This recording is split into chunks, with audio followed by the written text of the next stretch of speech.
You can all join palms and repeat after me. I take refuge in the Buddha. I take refuge in the Dharma.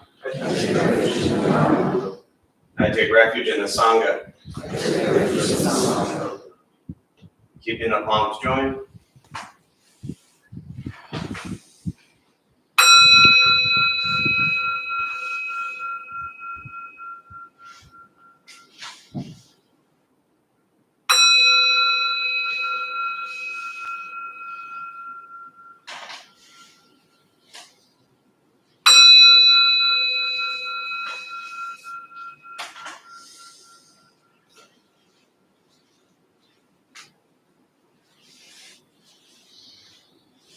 Put the palms down.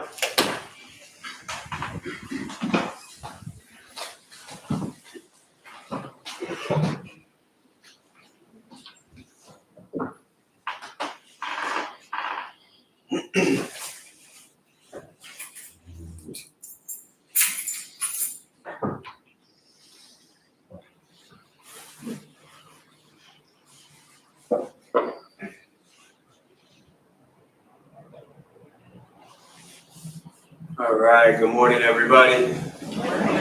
Nice to see you all here. Thanks for showing up. Yeah. What y'all doing? Who's here for the first time?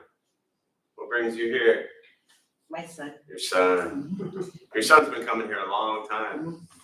How else do you think he got so nice and kind and wise? Got that right. All right. How long has it been? At least 10 years. Sometime when we were still doing the Mafia Den and back Buddha for You. Back, that's what I mean, over there. What? Were you at the first Buddha for You and not the Vons one, the other one? No, second. You started at Vons, yeah. The Mafia, that's funny. You like that? Yeah, I haven't told that in a while. I'll tell that in a minute. What else? I saw hand first time. I'm here with my sons. Yes. You all bring people. That's really dangerous, you know.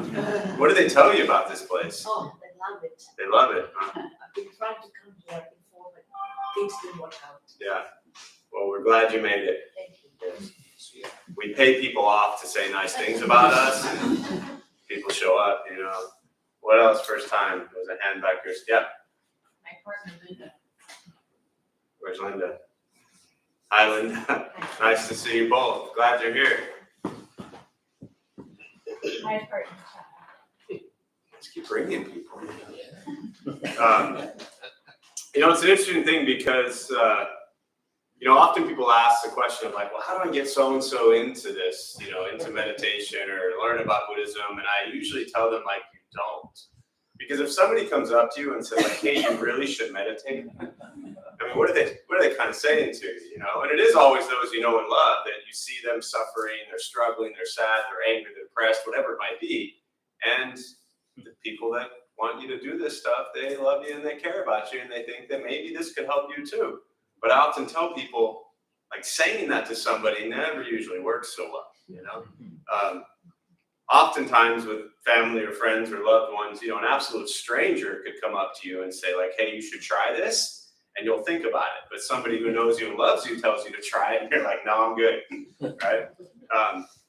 So it's always fun when, you know, people show up and other people drag them here somehow. And it's, you know, I think it's always a reminder for all of us to just remember that in the simplest form,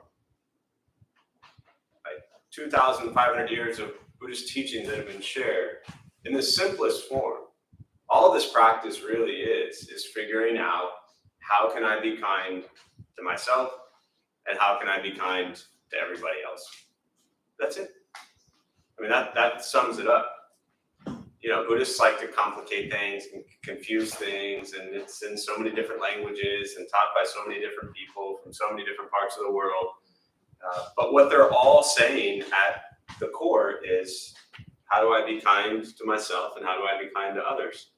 And ironically enough, that's what the heart of most religions are saying to us. It's just be kind. And so if we can always work on that, and that's why, we refer to this as a practice. Right? For me, it's not waking up and thinking, okay, am I going to enter into nirvana today? Am I going to, find enlightenment today? Am I going to end suffering today?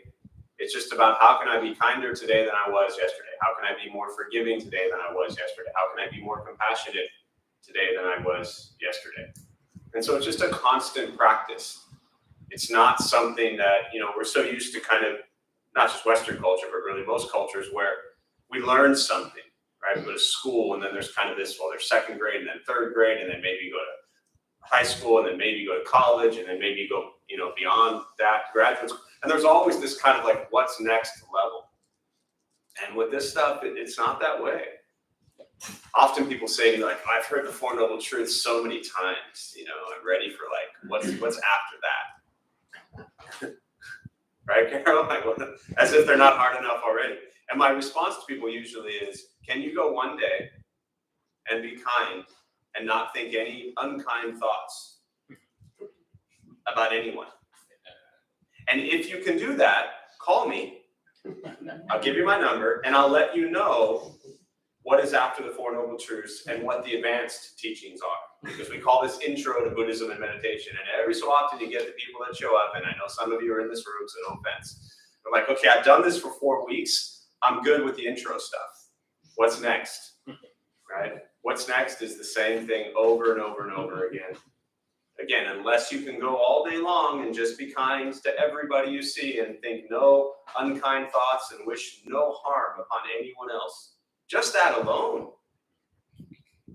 How hard is it to go throughout your day and not wish harm on someone else? We might not think about it that way, but really, there are people out there doing a lot of bad stuff. And can you wish they be free from pain and suffering that leads them to do the bad stuff? Or do you wish them harm and pain and suffering? When you can go beyond these things, then you're ready for the advanced class. And then you call me and I won't really know where to send you, but at least let me know you figured it out, right? So with that, we'll start with the meditation practice. To those who are joining virtually, welcome, glad you're here. Thanks for showing up. There's a chat box on your screen somewhere. Feel free to say hello, chime in when we have questions. A couple things I'll tell you before we begin. For those who are maybe here sitting for the first time, nothing's going to happen to you. Right? You're not going to float away. You're not going to have any mystical, magical experiences. The mind that races all day long is not going to shut off. Don't judge your practice. I mean, don't ask yourself, is this working or not working? Are you doing it right or wrong? We're just going to sit. We're going to breathe. You'll hear sounds inside, sounds outside. This is life. Life is filled with chaos, and this practice is learning to get quiet and still within all of the chaos. Posture, you just want to be comfortable however you're seated. If you are on a cushion here at home, often pushing the stomach forward allows the back to straighten. On a chair or bench, whatever you're sitting on. Also, just trying to sit up straight and comfortable, relaxing the shoulders. Hands are on the knees or in the lap. It's important to understand you're not going to shut your mind off and you're not going to think nothing. You're not trying to go blank. We're just going to sit and breathe. I'll guide us as we begin, and we'll settle into a little bit of silence.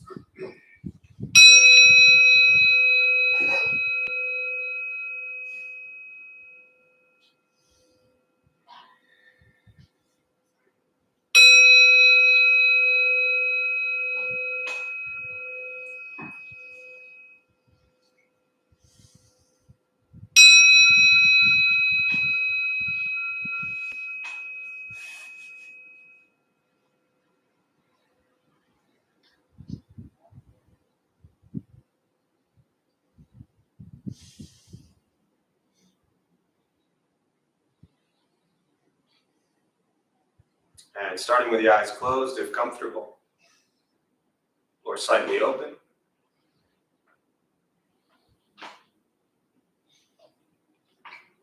Mouth is open or closed, whatever's comfortable.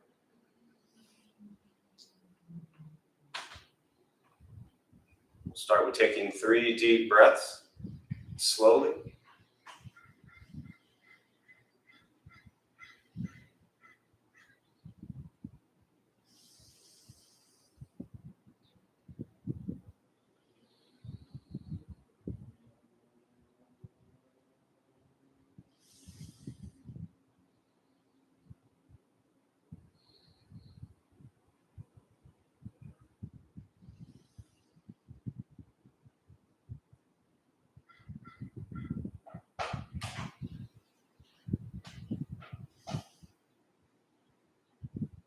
And eventually, settle into a natural rhythm of the breath.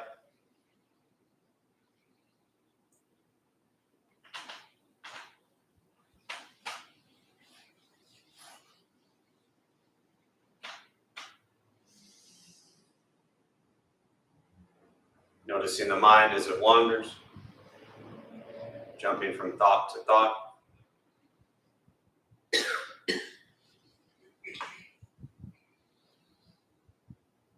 Start with gently guiding the attention, focus to the stomach or chest.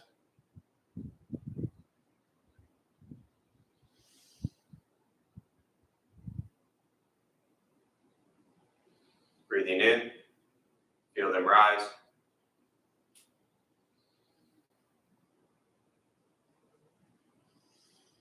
Breathing out, they fall.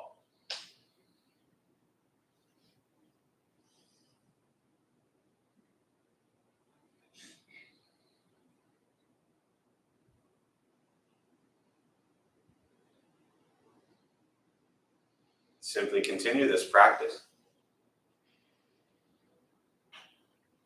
observing sensation of breath.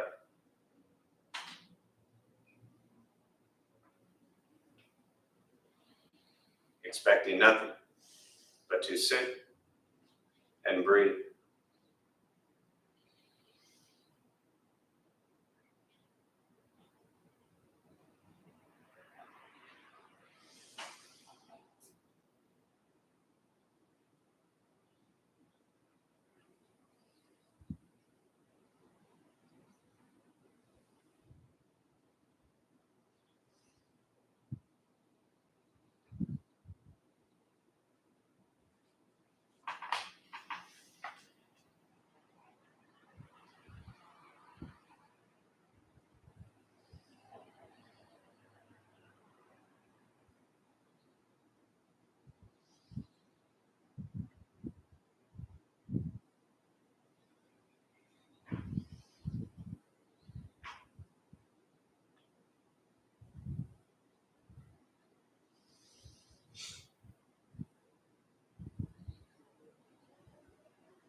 As the mind wanders, lost in thought, recognize it.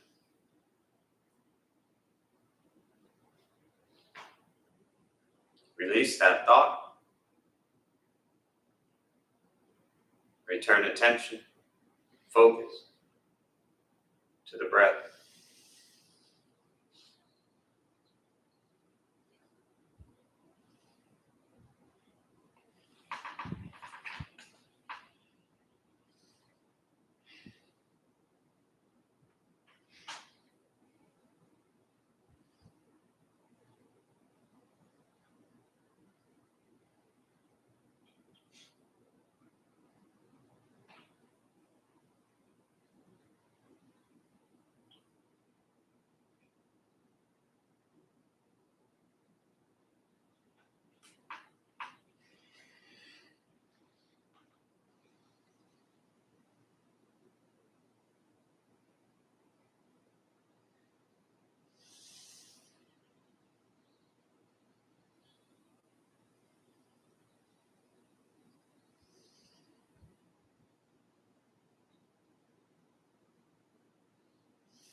Where's your mind?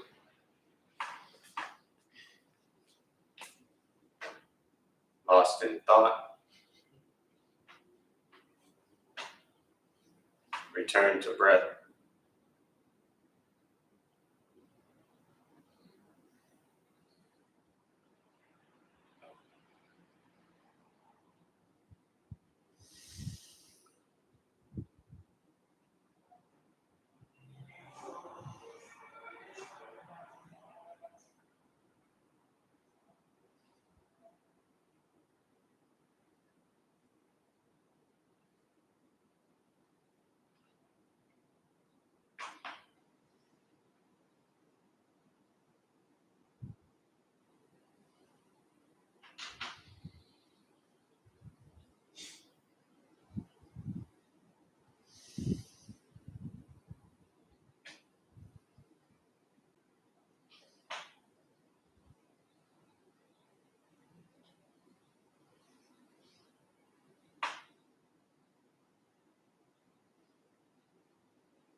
Letting go of expectations.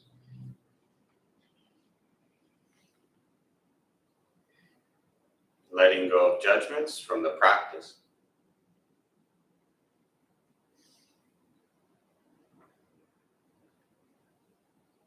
Just sitting. Breathing.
Learning to be comfortable in stillness,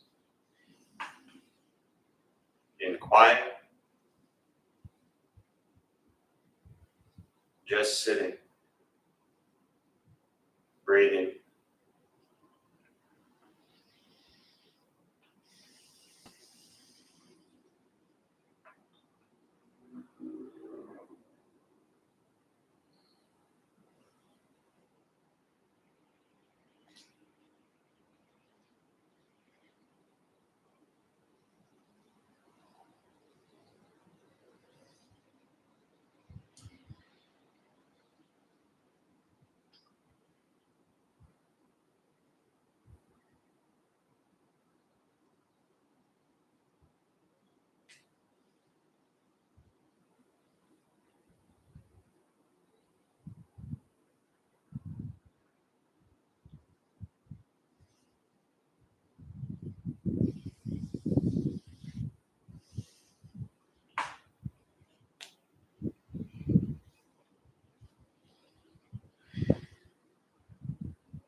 And with the body still, rested,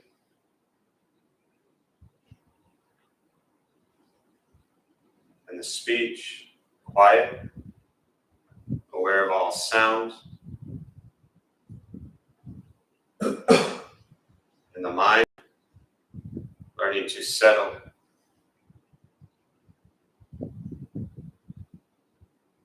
know what it's like to just sit and breathe.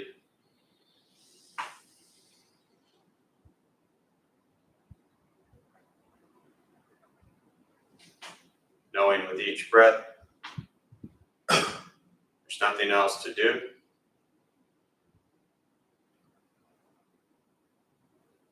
Nowhere else to go. And no one else to be. Everything beautiful, exactly as it is. Sitting, breathing.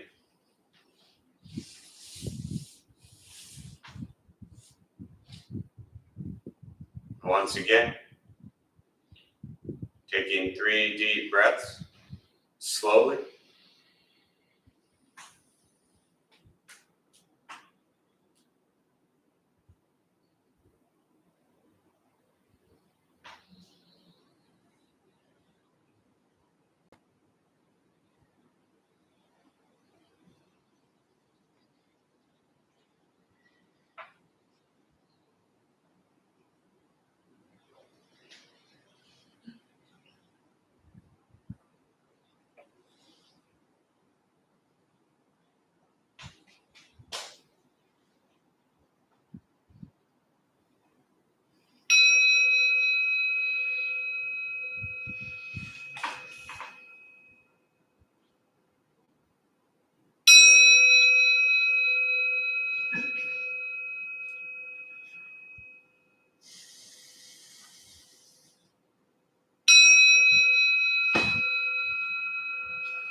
And as you slowly open the eyes,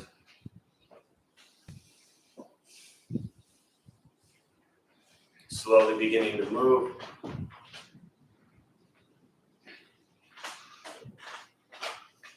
And most important, with the practice of meditation, to recognize how you feel now, immediately after.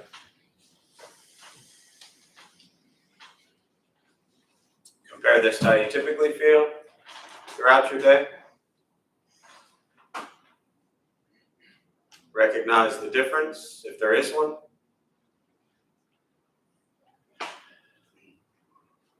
Ask yourselves how you prefer to feel every day for the rest of your life.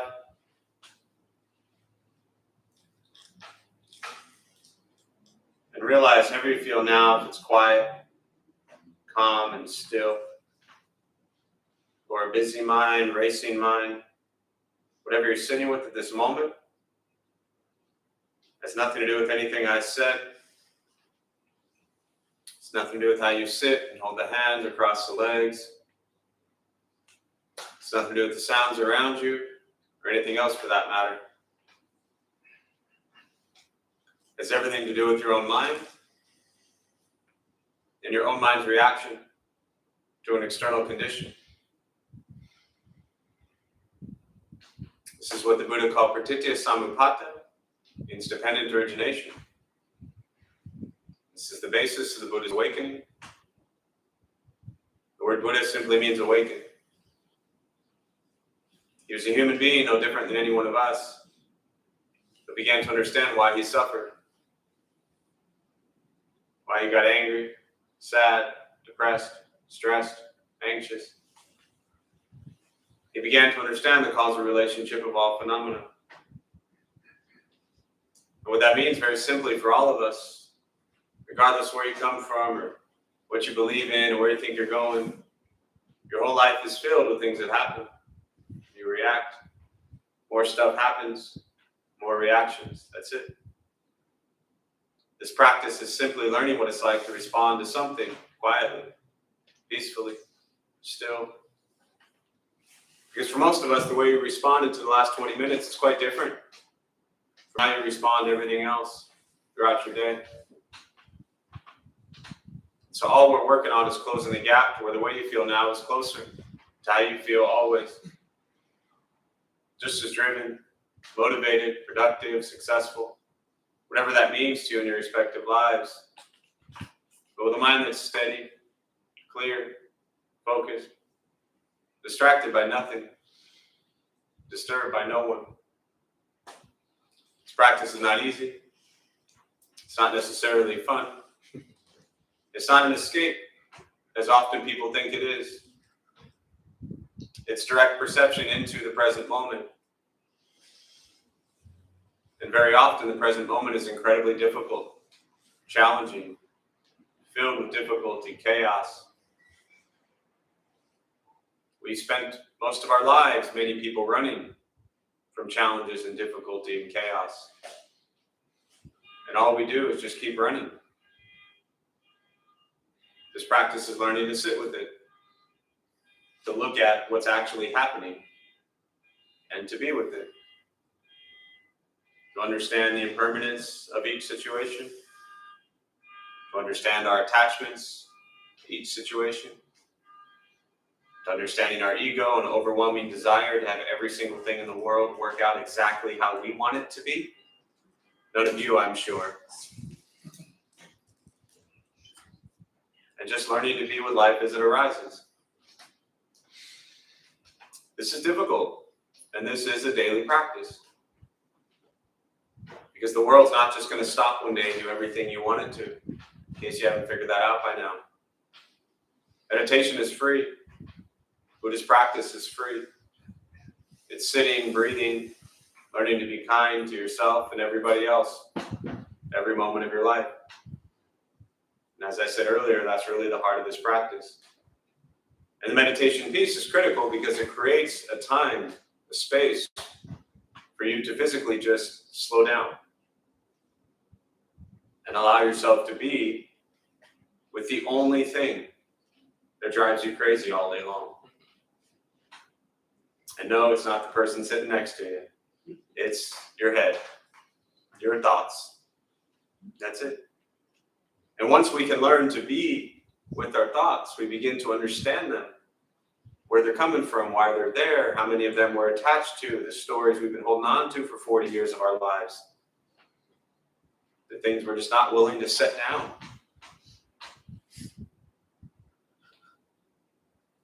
So we learn to train the mind to be present and be with reality, which is very different from what we do throughout our day.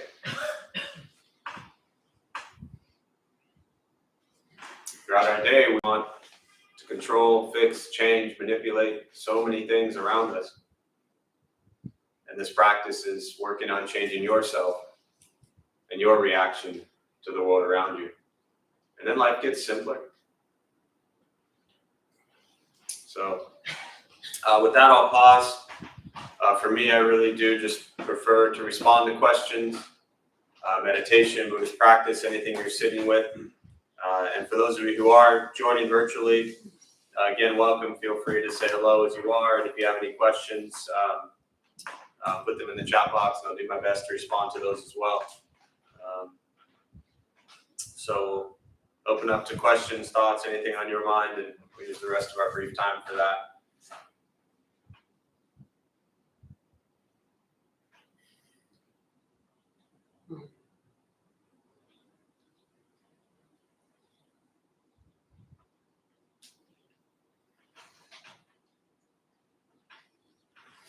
I'm sitting with a situation that I'm having a hard time dealing with.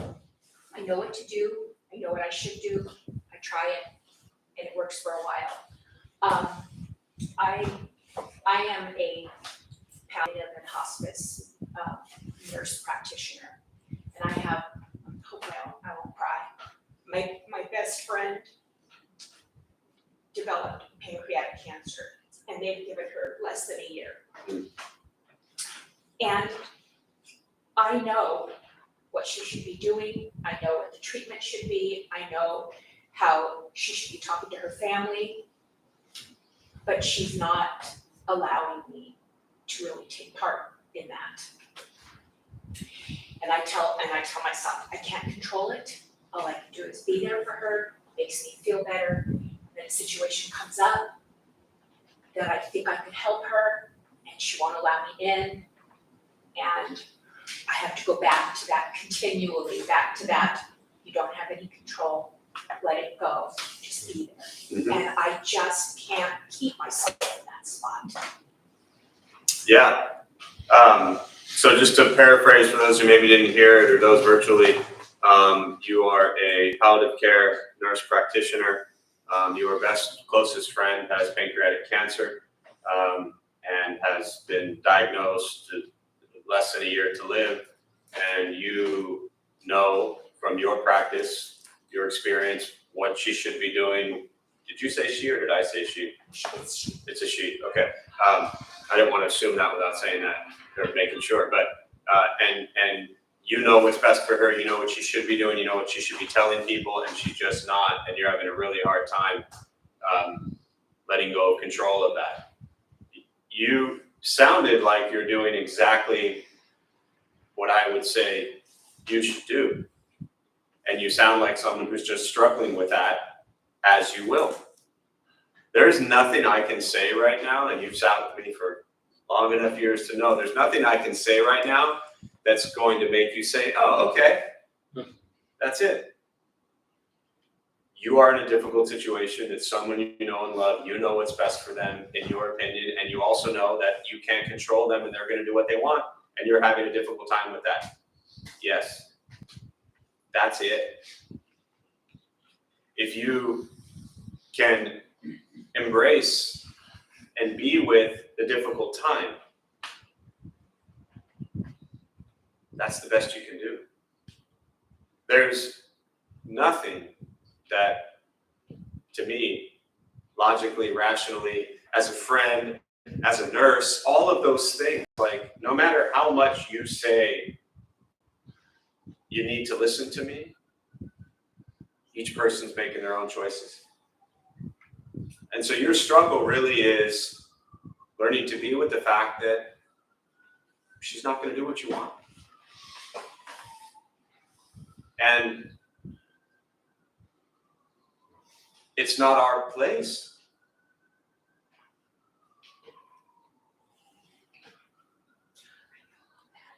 Yes, I know you know that. Intellectually. So for those who didn't see, she said, I know all that, and pointed to her head, and then pointed to her heart and said, it's just heart. So the heart has to open and understand that your dearest friend is choosing to battle this the only way and the best way she knows how. And so the practice of compassion is to open up and say, and look at it this way too.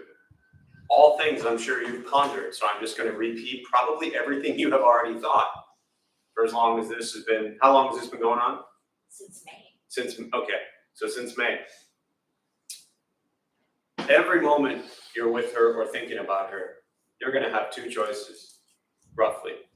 One is to set down the mind and heart that wants to convince and control her, or to be with her as she wishes. In those moments that you're with her, how do you want to be with her? Do you want to be the person who's frustrated and upset that she won't listen to you, even though you know what's best? Her time is coming. All of our times are coming. I was going to say hers quicker than maybe the rest of us, but we don't know. I mean, again, you know this. But even in that situation, you know the end result here, the end game is not going to be pretty or fun. It will be painful. And my suggestion is to ask yourself, in these last moments of months or whatever it is that you have with her, do you really want to spend any time frustrated or irritated that she's not listening to you? So my suggestion is take off the nurse hat. You know, really difficult to do, easier to say, easy for me to sit here and say this, and easy maybe intellectually to understand it, but you know, maybe try to tell yourself you don't know anything about this, right? Try to convince yourself you don't know how to treat it, you don't know how to deal with it, you've never seen it, you have no clue what pancreatic cancer can do to anyone.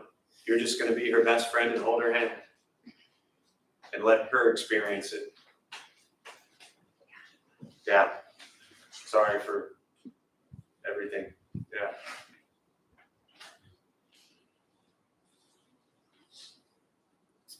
What else?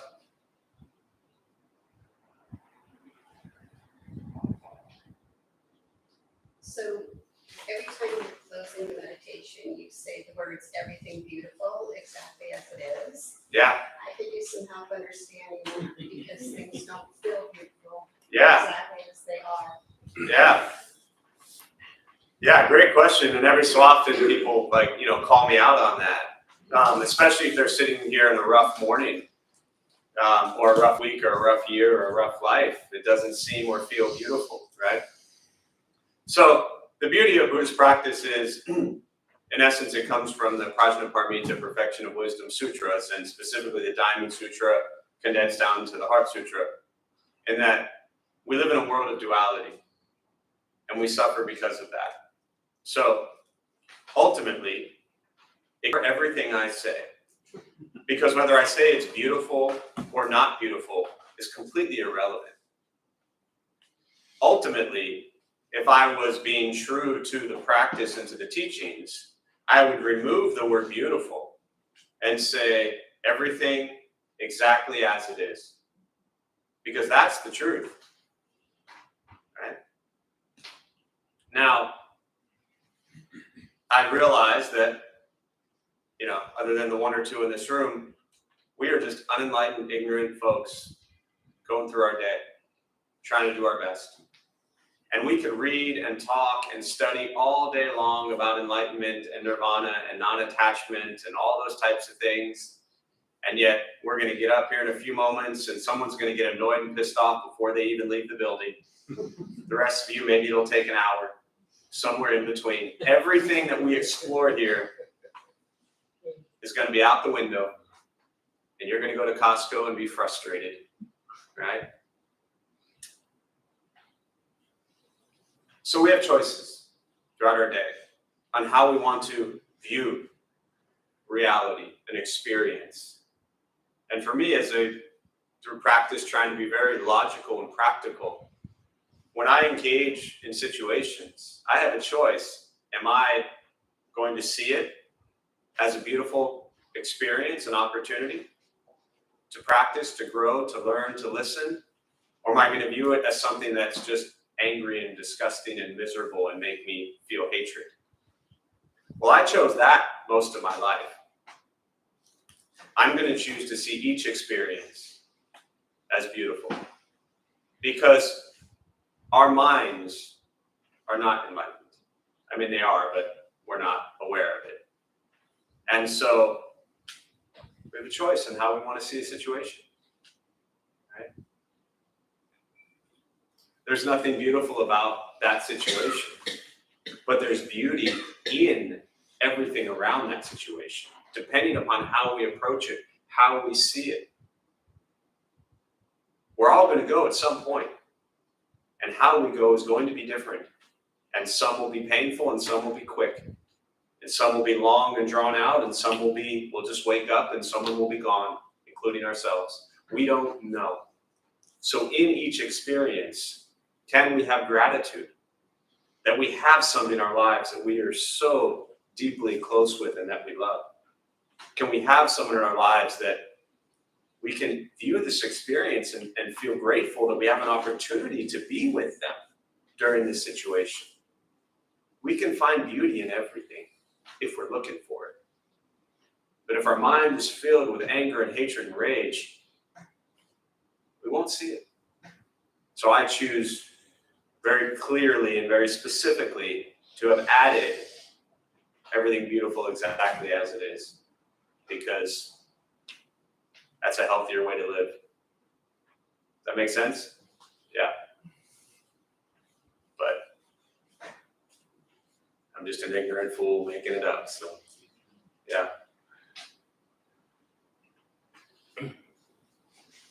What else? Yeah. Speaking of Costco. Yeah.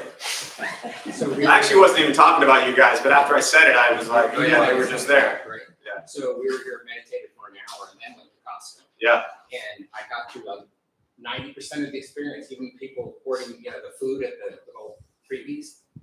And I was like, wow, if I meditated an hour and a half, I would have gotten out the door. So close. Yeah. Yeah. And really, the first 25 minutes of meditating was a lot of what we talked about. It was like whack-a-mole. But that second one, it was almost like I thought of everything I could think of and felt peaceful enough to go to Costco. Yeah. On a Friday. There's a great comic that I usually share just about, towards the holiday time, but it's a picture of a little comic. It's a picture of kind of a little Buddhist nun or monk, and it says something like, now time for the real practice, and it's a picture of the young nun or monk at like a family dinner at Thanksgiving.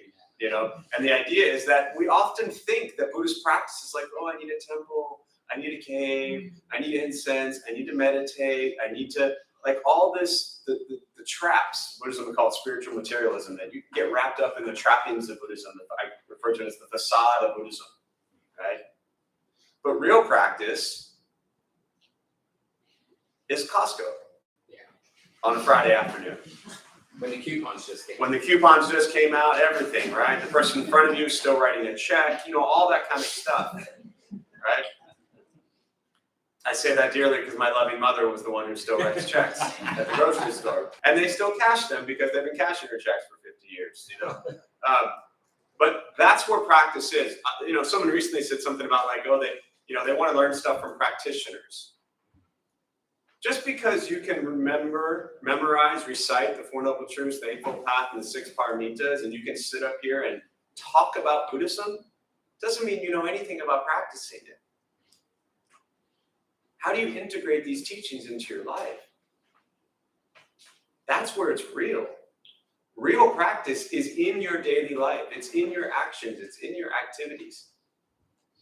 Buddhism is not separate from your everyday life. Every time you go to Starbucks, every time you get on the freeway, every time you talk to a family member that you are challenged by, that's where practice is. That's where Buddhist teachings come to life. That's where being kind and compassionate and generous and honest and forgiving, that's where that comes to life. So to talk about Buddhism, I mean, it goes back, 14 years to when we kind of rewrote what the original heart of the Dharma Bum Temple was. And it was based on, to talk about Buddhism doesn't do it. It's to live it. So, yeah. What else? Thoughts, questions? You had said something to me during a really horrific time a couple of weeks ago, and I have been sitting with it, and it finally resonated that what you had said to me is, Nancy, you have a lot to learn. And that was it. Yeah. And I thought, oh, that's not what I wanted to hear. Yeah. But it finally, I got it. Yeah. It's actually funny when you said that, and for those who didn't hear it, you said, I said something to you a few weeks ago during a very challenging, heavy time. And what I said to you was, Nancy, you have a lot to learn. And what's interesting, when you said that, I was kind of shocked that I said that to you. Like in this moment, I don't even recall. I remember the moment, the conversation. I remember the heaviness. So I know what was going on. And when you said that I said that to you, I was like, wow, Jeff, you really said that to her? Well, what an ass. But knowing what was going on at that moment. So I've done this thing over the years where, when I'm encountered with people in situations, and it's not sitting here with everybody in a room and everybody's different places with Buddhism. Some of you are brand new and you're still trying to figure out what are these things up here, and you're like, how come the fan's on? And some of you are like, okay, I've been here forever, I get it. And everywhere in between. But very often, not as common, but in certain situations that you were in, there's no time for fluff. There's time for what I consider my best ability to disseminate my best understanding of these teachings to where it will make a difference in your life. And as I always say, I don't share this practice to be liked. I don't run this temple for people. I don't care what people think about me. I'm not here for fans, right? Life is rough and we're suffering. And as Dogen said, our hair is on fire and we need to put it out.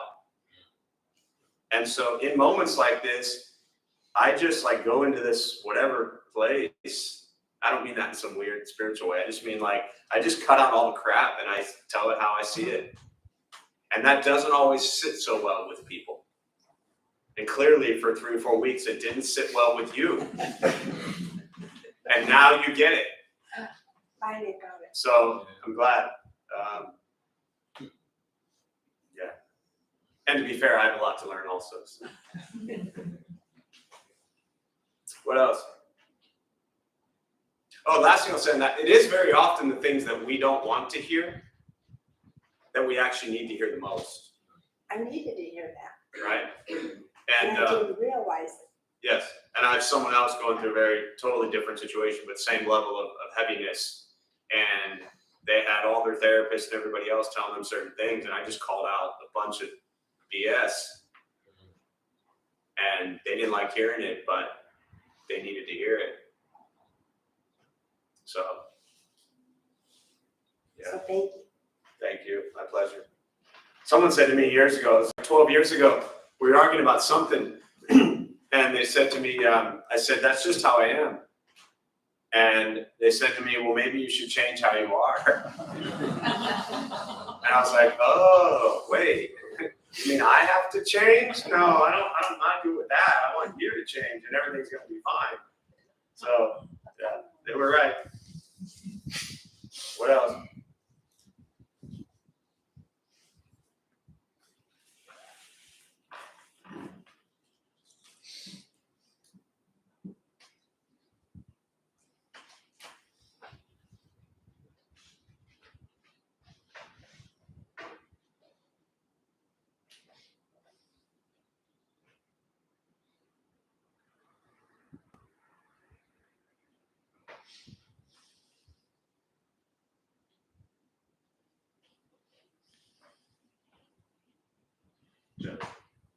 Can you speak to karma and how it's a constant motion of rights and wrongs? Because I used to always think it was what goes around comes around. I've recently found it's more so the actions that you see in the world around you. Yeah. So the question around karma and how you used to always think it's what goes around comes around. And can I speak to rights and wrongs? So the first part is to understand that karma has nothing to do with right and wrong at all. So just drop the idea of right and wrong with regards to karma. Karma, just gonna give this some time. That was it. Karma literally means action, and it's the heart of the Buddhist teachings. Often we think karma is what goes around comes around. It's the most common Western misinterpreted Buddhist teaching there is, right? And there was another comic that it's a person sitting in the middle and they're pushing this way, and there's like these Stonehenge, pillars, and pushes this way, and it like domino effect in a kind of circle coming back on the person, and underneath it says karma. Karma is not what goes around comes around. You ever done anything good in your life and had something bad happen? You ever done a bad thing in your life and had something good happen? So clearly karma it's not back about you. Karma, and for me, one of the best metaphors is if you're playing pool, and every time when you start the game, you get the cue ball into the rack, right? Every time that cue ball hits the rack, every ball goes into a different direction. Our entire life, we are that cue ball. And every person, place, and thing we interact with and we encounter, we leave an imprint, an impact. So karma, in its simplest form, is not what we get.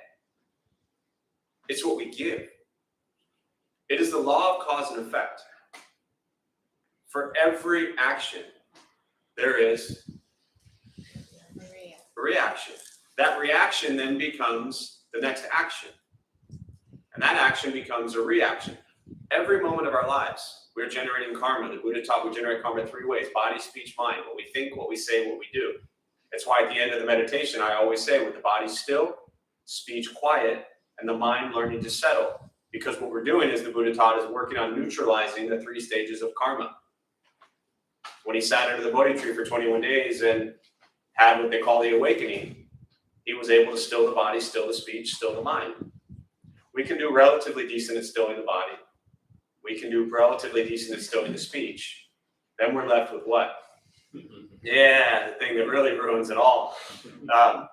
But karma is what we give. And so the practice of being mindful and aware of what we think, what we say, and what we do means that if we pay more attention to the words that we speak, we'll cause less harm to the people we're speaking to. If we pay more attention to how we're physically moving through our day, what we consume, where we go, how we get there, all these types of things, will cause less harm. If we pay attention to how messed up our head is with thoughts, potentially, talking about myself, not anybody else, then we might actually work on training our minds so we don't run with crazy thoughts that lead to crazy words, that lead to crazy actions. Does that make sense? Definitely not what goes around comes around. It's what we give, not what we get. And always with karma, begin to understand how much everything you do in thoughts and in words and in actions actually impacts other people. But welcome to America. Karma, it's all about me. Right? Or you'll say, well, they got their karma coming to them. Karma's not coming to them. Karma is just occurring. It's the law of cause and effect. I know I've said that 4 times, but it's the law of cause and effect. It's what happens.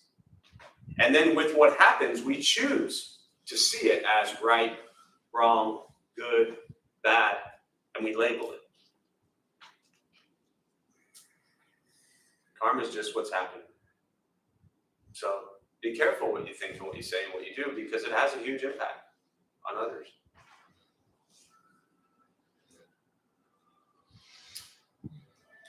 Do one more question if anybody's got anything on that or anything else. Follow up. Did that help? Karma sounds chaotic. Only if your life is chaotic. Maybe I make it that way.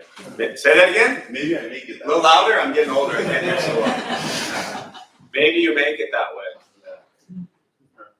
There's a great teaching that says if you want to understand your past karma, meaning all of the past actions, look at your present moment situation. And this again, it's not about good or bad, right or wrong. Karma's not it's not about deserving. It's so hard for people to like remove these constructs that have been stuck in our heads. This culture is so stuck on thinking that karma is about getting what you deserve. And just because I sit here and say this to you, that's not going to undo 50 years of you thinking that karma is about people getting what they deserve. You're still going to roam around here probably and be like, well, they did bad, they're getting what they deserve. You can think that way. Just don't think that that's what karma is. It's not about deserving.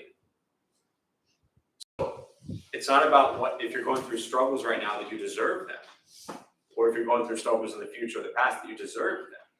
It's just understanding that your past karma created this present moment.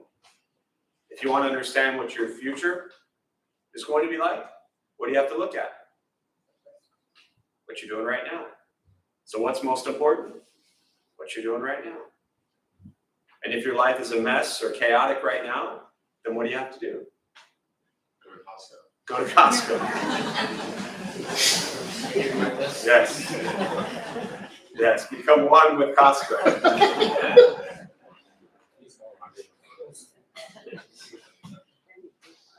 Yes. Anything else before we close? We'll do one more question, thought. If anybody's got anything. Got stuff to follow, but yeah. So, as far as what you think, what you say, what you do, it seems, at least for me, the saying, the doing is very easy to catch myself. Those are the easy things to understand. And the thinking part is a little bit harder, or maybe I'm just at that stage. Not that I got the other two down, but the thinking part is like blowing my mind. Yes. And it's funny because I almost went, and I often touch on that, and I almost touch on it in my response to chat, but it's why at the end of meditation, when I say with the body still, because we're relatively still, with the speech quiet, because everybody was silent. Those two things we can do okay. And then I say, and with the mind learning or beginning to settle, because it's not settled. Yes, that is the hardest part. I'll close with this story, and you may or may not have heard it before, but years ago, there was a 20-year-old kid at KPBS. He was an intern. I was doing meditation there. Have you heard me tell this story? Yeah, but you can. Yeah. And so he came up to me and he said he'd been doing meditation all like 3 weeks, right? And so he came up to me on a Monday. I went there for meditation, and he says, "Hey, Jeff, I think I understand how this meditation stuff can help my life." I said, "That's great. How's that?" And he said, "Well, I was at a party Friday night, and there was this guy, and he was hitting on my girlfriend, and I was getting really angry, and I realized I was, going to get into a fight. I should probably take some deep breaths and walk away." I looked at him and said, "That's great. What happened?" And he said, "I punched him." And I looked at him and I said, "Congratulations." He's like, "Congratulations, I got into a fight." I said, "Yes, but there was a moment that you recognized you had a different choice." And he looked at me, he's like, huh. He understood that his mind was beginning to change. Because prior to, go back 4 weeks before that, he never would have thought, hey, maybe there's another choice here. He would have just hit the dude initially. Without thinking, he could do something else. So he thought I should walk away. He thought I should take some deep breaths. And then he punched him. Progress. Not good that he punched him. Right? But the mind begins to shift and change and recognize other alternatives and other options to so many of the choices we make that are unhealthy. And there is no, I think, exact formula necessarily to make that happen so quickly, except for a dedicated daily disciplined meditation practice. Right? If you sit for 5 minutes a day, that's beautiful. But it's going to take longer. If you sit for 5 minutes a week, beautiful, definitely going to take longer. If you carve out, 20, 30 hour a day of time and really begin to discipline the mind, then your thoughts will change quicker. But that's up to all of us. So yes, you're right on track. We're like, okay, I got the speech better, I got the actions better. What am I gonna do about this thing? That's why I always say I've been at this 20 years, my head is still a mess. But for me, the beauty is when you see the mess, you think the mess, just don't say it and don't do it. Right? And he used to always say really just dumb things. And so we had a rule, and we were young, much younger, early 20s, and we had a rule, and we were like, Brian, you got to count to 3 before you say anything. And he would say 1, 2, 3, and then he would just say it anyways.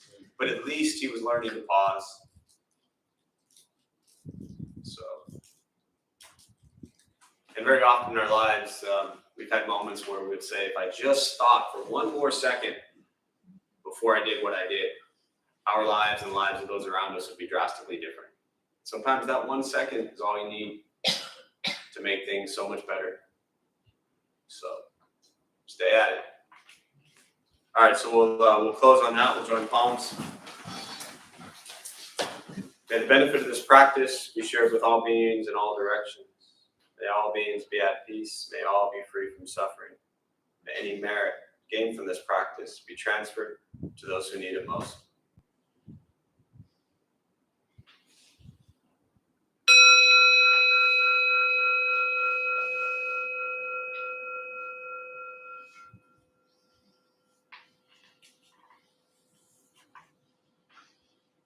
All right, so a few quick announcements before you all head out. Thanks for being here. My name is Jeff. I'm a Dharma Bum. We opened up this temple 17 years ago to introduce Buddhist practice to those who show up.